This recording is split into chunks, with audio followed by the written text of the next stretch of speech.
This is the Luxe Fantasy Crochet Cardi Wrap Vest with optional sleeves.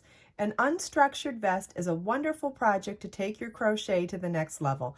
If you can make a rectangular wrap but are intimidated by structured garments, it is the perfect transition project. There are a variety of ways you can style this vest too. It can be worn to look loose and unstructured as is, but with the simple addition of ties, a belt, or buttons, you can transform it into an accessory that looks custom fit.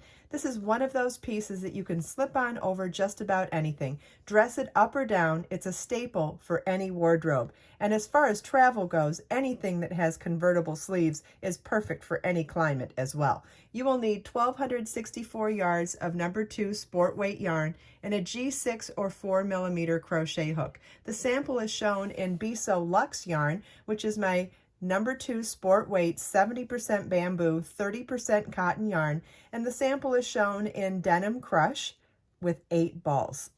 In these videos, I'm going to show you some tips and tricks for navigating both the pattern, the chart, and working the stitches to make this beautiful project.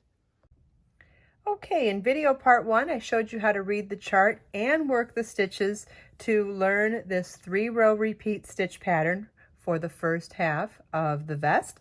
And then in video part 2, I showed you how to add the armhole opening in the first half of the vest. Now, if you want to pretend that I've worked this all the way to the end for the first half of the vest, in this video, I'm going to show you how and where we pick up and work into the opposite side of that beginning foundation oval row, which was our setup row, to work the second half of the vest and how to get it started on the stitch pattern.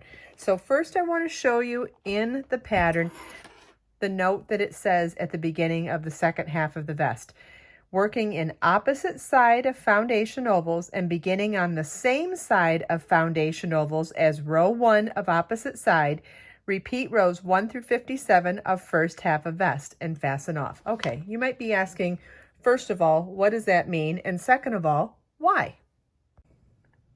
So first of all, I'm happy to report that it is super easy working into these free loops of the setup row of foundation ovals because you're going to work into them the same way you did row 1 of the pattern. And I'm going to do it again to show you.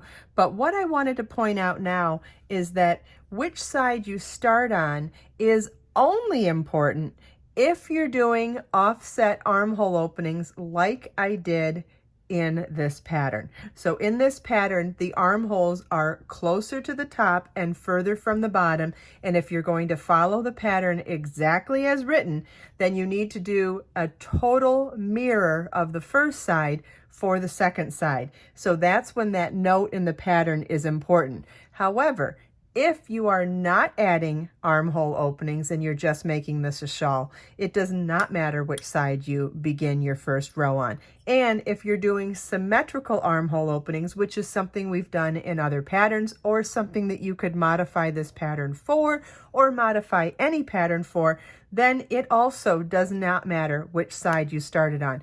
But if you want the first side to be an exact replica of the second side, and in this case, meaning the armhole openings will be at the same side of the piece, then it's really important to start your first row at the same side that you started the first row on the opposite side. So I intentionally left my tails on here too to help you understand. So if the tail starts here, that means we work the foundation ovals in this direction, which means we then worked row 1 back in this direction. So let's even turn it over. And you can see this is the right side of row 1. So the right side of row 1 is showing here, and you can even see that chain 3 that starts as the first double crochet at the beginning of this first row. So what you want to make sure is that when you flip this over, that this is the side that you start row 1 of your second side. And as long as you do that, the rest of the pattern will be a mirror of the first half. And again, if you're doing something different, it doesn't matter, but anytime you're following a pattern that has something that's shifted to one side, like this armhole that's going to be only closer to one side than the other, that's when this is important. So you want to slip stitch to join in that first foundation oval, chain 3, which counts as your first double crochet, double crochet in that same hole. So it's yarn over your hook, insert your hook, yarn over, pull up a loop, yarn over, pull through 2 loops on your hook, yarn over, pull through 2 loops on your hook. That's a double crochet. Then we'll do another double crochet, chain 3. And as far as working in the opposite end of these foundation ovals, we're also doing the stitch pattern as a mirror of the opposite side as well. So we did 3 doubles in this foundation oval, chain 3, 3 doubles. Well, we're going to do that on this side too. So we did 3 doubles, chain 3, and 3 doubles in the next foundation oval.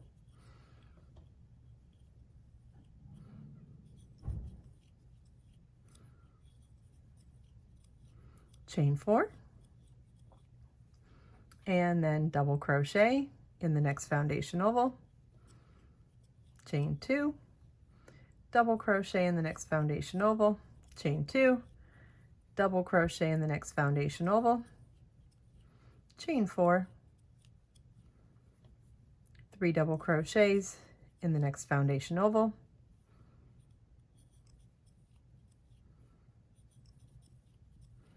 chain 3, and 3 doubles in the next foundation oval.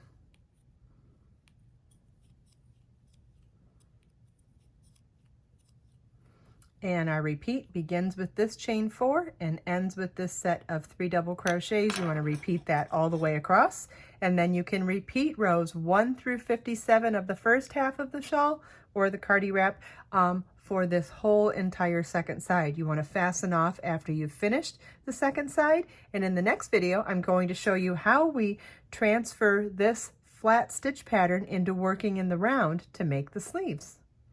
I hope you enjoyed this video. If you have any questions at all, please leave them for me in the comments. Everything we talked about today you can find as links in the video description below. Let us make time to create, share, and inspire today and every day. I'll see you in the next video.